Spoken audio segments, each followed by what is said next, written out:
Ayun guys, nakababa na tayo sa ating sinakyang bus na galing Manila. Tayo ipupunta na sa sasakyan natin papuntang San Juan, Batangas.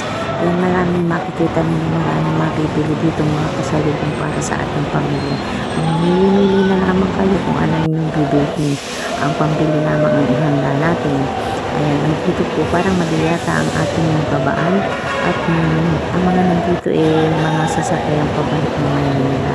Pero hanapin natin sa bandaroon. Mahirap na hindi tayo sanay dito sa lugar natin. Dahil nangangapa pa tayo. Hanapin natin sa dulo, baka naroon.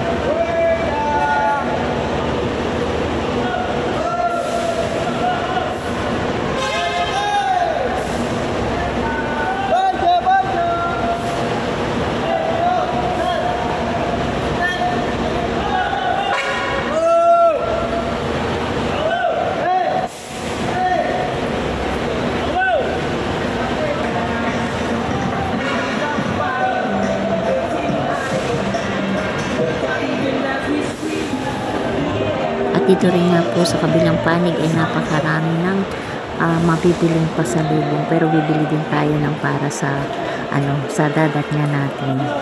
Ayan, hanap muna tayo ng medyo maganda. Ito. Ate, magkano to? 60 po. 60. May pera pa ba dyan? Magkano yung kalamay? Ito 25, ito 30. Ito 25. Opo. Masarap kaya ito, te? Hindi pa ba 5 yung 100? Yan, 4 po, 100. Hindi pa 5 100 ito? Hindi po. Magkano lang po. Oo. Ito, no? Oo. Pinagong Magkano lang? 160. 160. 160?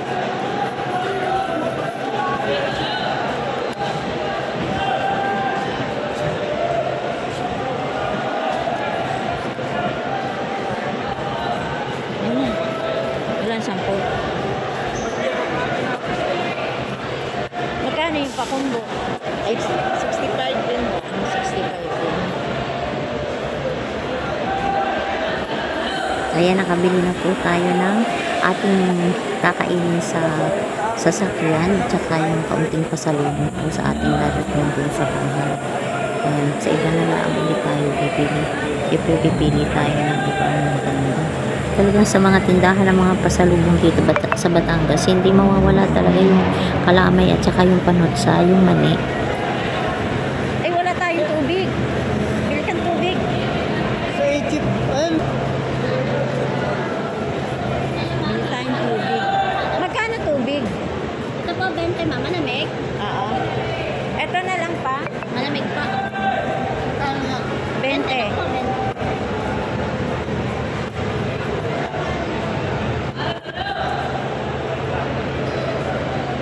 Kanya po, bili dapat sa libo. Big po. ito.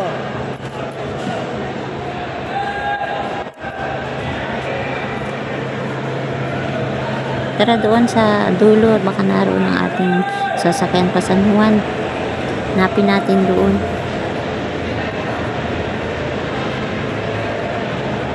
Saan Egypt?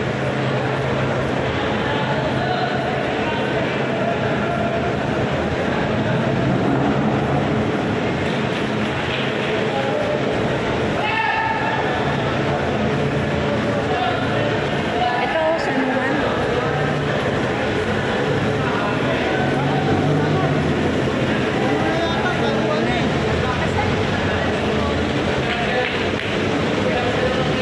Okay, bye-bye na guys. Thank you for watching.